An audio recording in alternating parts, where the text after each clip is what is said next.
de curto prazo, quando é em queda, muitas vezes você precisa de representatividade do investidor estrangeiro na bolsa aumentou.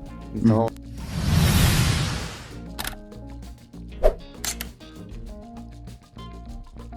O resultado do Banco do Brasil. Então, o resultado, né, ele caiu mais de 60% no segundo trimestre, com relação ao trimestre anterior, com relação ao trimestre do ano passado. Né? Isso. Então, foi um resultado que foi bem negativo. Só que as pessoas perguntam, por que a ação subiu? Mas se foi tão negativo, será que as pessoas já não... Esse resultado já não estava bem precificado? O que está por trás, Pedro? Então, muitas... Assim, isso é sabido, né? Mas... nem sempre os preços acompanham diretamente os fundamentos. E por que eu faço essa ressalva? Eu tenho uma visão, obviamente, preocupada com os fundamentos do Banco do Brasil hoje, mas, em particular, essa dinâmica de preço de curto prazo, quando é em queda, muitas vezes você precisa de notícias cada vez mais impactantes para justificar movimentos adicionais de queda. Isso é muito mais flagrante. Assim, um conceito de engenharia, assim, você precisa de uma segunda derivada muito forte, assim, no caso, muito negativa para justificar. E o que aconteceu ali? Então, como até eu comentei mais cedo, destrinchando os números, a impressão que fica do resultado é que os resultados futuros serão ainda muito ruins, assim, muito impactados pela inadimplência. A gente vai entrar nisso depois, imagino. Sim. Mas, em relação ao que já se falava no mercado antes do resultado, o que foi divulgado, a foto, sem fazer ajuste, a foto, não foi uma surpresa material. Já se falava, depois que saíram dados mensais de lucro e do que se formou de expectativa depois do primeiro tri, que o lucro poderia cair seus 60%, mais 50%. Já se falava de redução do payout do Banco do Brasil e já se ventilava de um guidance de lucros de seus 20, 25 bi. Antes de entrar na discussão se isso é execuível ou não, fato é que a forma como foi divulgado, o discurso do banco de teremos esse vale de lucro, depois a rentabilidade se recupera já no ano que vem e já se normaliza em 27, foi algo que acho que de alguma forma acomodou, assim, interpretando o que saiu. E acho que também tem fatores técnicos. Antes do segundo tri, depois da expectativa negativa criada com o primeiro tri, os resultados mensais que saíram no Banco Central, a posição short no Banco do Brasil atingiu um nível muito elevado.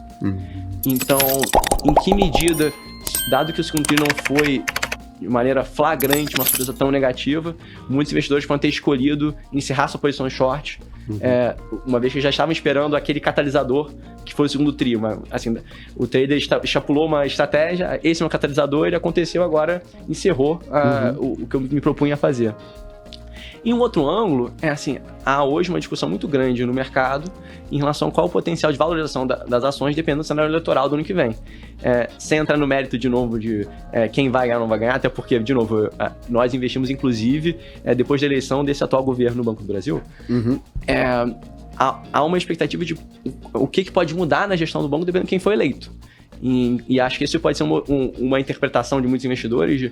Eu aceito que esse curto prazo, se entrar no mérito da duração dele, é ruim, mas depois ele pode ser, o resultado do banco pode ser muito melhor numa outra gestão, o banco pode ser privatizado, esse tipo de questionamento. Então, acho que tem esse contexto. Então, de novo, será que a novidade marginal do segundo tri, de forma flagrante, sem destrinchar os números, foi tão ruim? 2, fator técnico. E 3, talvez um pouco esse trade eleitoral que já está sendo discutido. Então, essa possibilidade do investidor estrangeiro, ele tá entrando, comprando o Banco do Brasil, você acha que ele faz isso porque, ele enxerga um potencial no Banco do Brasil, ele olha pro Banco do Brasil e fala, esse banco aqui é diferenciado, eu tenho Itaúzão, eu tenho Bradesco, eu tenho aqui, esses grandes bancos, mas quando eu olho para o Banco do Brasil, é um diamante bruto. Ou, na visão do gringo, ele olha aqui, ele meio que olha, eu quero participar do mercado brasileiro, porque eu acho que tem potencial de subir, e deixa eu ver aqui quem que é maior, quem que é mais líquido, quem comporta o tamanho da minha posição, e vamos embora. Eu tendo a concordar com a segunda interpretação. Assim, até nesse momento adverso do mercado que a gente está vivendo desde 2021, né? O volume da bolsa caiu tanto, muitas gatos nas gestoras e tudo mais, a representatividade do investidor estrangeiro na bolsa aumentou. Então, já beira entre seus 50% e 60% do que é negociado hoje é de investidor estrangeiro. E nós... Aumentou passivamente. Aumentou passivamente? Não, assim, realmente o giro do pessoa física local e do institucional local caiu mais. Legal. Então, pode ser. Eu posso até depois fazer essa análise. Boa. Quanto que foi isso. Então, tem esse lado que ele é muito relevante e tem um lado que o Brasil tende a ser normalmente residual na alocação dele global. O nosso mercado de capitais é muito pequeno em relação ao mercado mundial. Daí, a minha impressão tende a concordar com a segunda visão que você apresentou, de ele olhar, talvez de uma maneira top-down, de eu quero talvez aumentar a alocação no Brasil, eu vou aumentar nas empresas mais maior valor de mercado, mais líquidas no índice, em particular os que acho que talvez se apresentem com maior destaque em algum screening, né? Algum levantamento estatístico de múltiplos de empresa. E nisso o Banco do Brasil chama muita atenção, dado o valor patrimonial, o preço para o valor patrimonial que negocia, o preço para lucro que negocia. Então, nessa abordagem quase estatística top-down, ele chama a atenção do investidor estrangeiro. E aí, assim, qualquer alocação marginal dele em Brasil mexe muito mais no nosso mercado. Legal. O que seria essa carteira renegociada? O que é a carteira prorrogada? Até para a galera entender. Porque a gente, né, como a gente está acompanhando no Banco do Brasil, um dos problemas maiores que a gente enxerga é essa carteira prorrogada do agronegócio. Então, até para colocar o pessoal aqui na mesma página, o que é essa carteira renegociada e o que é essa carteira prorrogada? Né? O que faz um crédito tá ali e tá aqui? Isso é engraçado, às vezes em finanças e economia tem termos parecidos que são diferentes, né? Então, a renegociada, ela, de novo, diz respeito a quaisquer linhas de crédito, pessoa física, pessoa jurídica, agronegócio, e é um caso em que a condição de pagamento do tomador piorou materialmente, e com isso o banco aceita revisar de forma substancial os termos daquele empréstimo para conseguir ter algum compromisso adicional que ele vai repagar. Então isso pode ser não só você ter prazos mais dilatados de pagamento, você ter uma taxa, um juros menor cobrado desse tomador. Então do que você esperava recuperar de 100, você aceita recuperar 50, só para dar uma comparação. Então se você aceita provavelmente uma perda, mas você consegue recuperar mais do que seria na condição original. Então essa é a renegociada, reestruturada agora, que agora reestruturada incorpora o que era chamado antes de renegociada, então mais um jargão ali. Legal. A prorrogada é especificamente do crédito agro. E o que acontece ali? Assim, essencialmente o banco não vai mudar a taxa com o cliente. É um cliente que ainda não atrasou, mas para prorrogar ele precisa pelo menos fazer algum tipo de pagamento naquele momento da prorrogação, e o resto, o saldo, ele vai então prorrogar para a safra seguinte.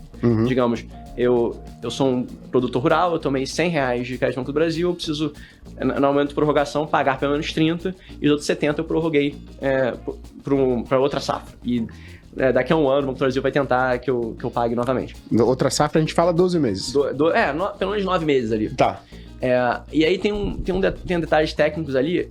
Na teoria, essa prorrogação depende desse produtor conseguir demonstrar que ele enfrentou algum tipo de intempérie climático. Precisa ter um laudo de um agrônomo atestando que aquela foi uma região afetada, ou você teve algum decreto governamental dando esse benefício de prorrogação para aquela região. Então, assim, na teoria você deveria ter salvaguardas para essa prorrogada não ser levada, não assumir um tamanho desproporcional. Mas não tem essa diferença. Aí o que nos chama a atenção, olhando o Banco do Brasil hoje na prorrogada, é que a escala do que essa carteira assumiu é inédito. Então, assim, prorrogada, até pela minha explicação, não é tão ruim como a renegociada, tudo bem. Mas se o tomador precisou prorrogar, já demonstra que ele se encontra em alguma situação de estresse. Então, você já deveria ter algum receio do pagamento na sua completude do que ele assumiu de dívida. E eu desde a base histórica que o Banco do Brasil tem disponível, acho que vai desde o início do ano 2000, algo assim, a carteira prorrogada nunca atingiu um nível tão grande da carteira agro como um todo. Hoje está em cerca de 16%.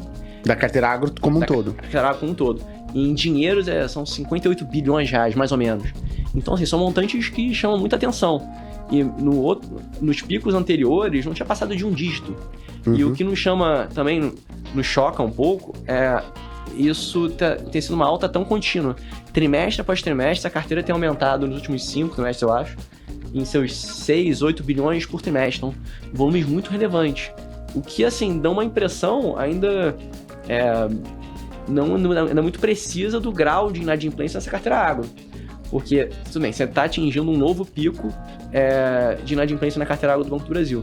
Mas se você tem tanto essa carteira já prorrogada, e quando você deixar de prorrogar, para onde vai a inadimplência? Essa é a dúvida. Uhum. Por isso que é muito difícil afirmar, tá bom, qual o tamanho da inadimplência potencial dessa carteira hoje, se você tem tanto crédito prorrogado acontecendo.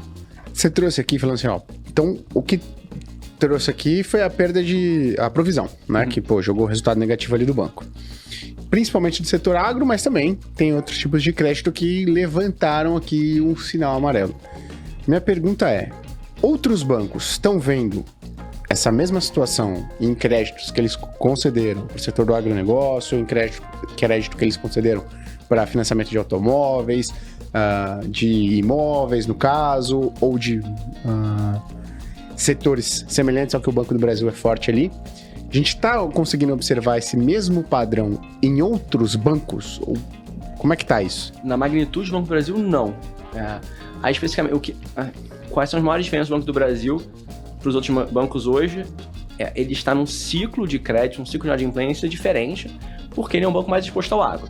Então, enquanto os outros bancos já passaram por um processo grande de queda de inadimplência e acomodação, o ciclo do agro não respeita necessariamente a dinâmica de atividade econômica, então é um ciclo diferente disso do que a gente está falando. Então, esse é o grande mudança do Banco do Brasil em relação aos demais, essa exposição dele ao agro. Mesmo assim, os outros bancos também já passaram por uma redução muito grande do que a gente chama de carteira renegociada. Então, clientes tiveram grande dificuldade. Assim, é claramente muito difícil que ele pague o empréstimo que ele contraiu, e o banco, sabendo disso, renegocia com ele para conseguir de volta algum valor. Todos os demais grandes bancos privados, são Itaú, Bradesco, Santander, vêm reduzindo essa carteira renegociada há bastante tempo. O Banco do Brasil segue aumentando. Então, isso dá a entender que a carteira do banco do Banco do Brasil continua tendo dificuldade ali com atraso, além do que apenas o agro. Até porque aí tem outra tecnicidade. Quando a gente fala de carteira renegociada, reestruturada, que é até o jargão novo da nova norma contábil, isso diz respeito à carteira como um todo. No caso específico do agro, tem a carteira prorrogada. Então, assim, só para separar esses dois. E a renegociada do Banco do Brasil segue crescendo, dos bancos privados tem caído continuamente, que é um sinal positivo de qualidade de carteira de crédito desses bancos privados.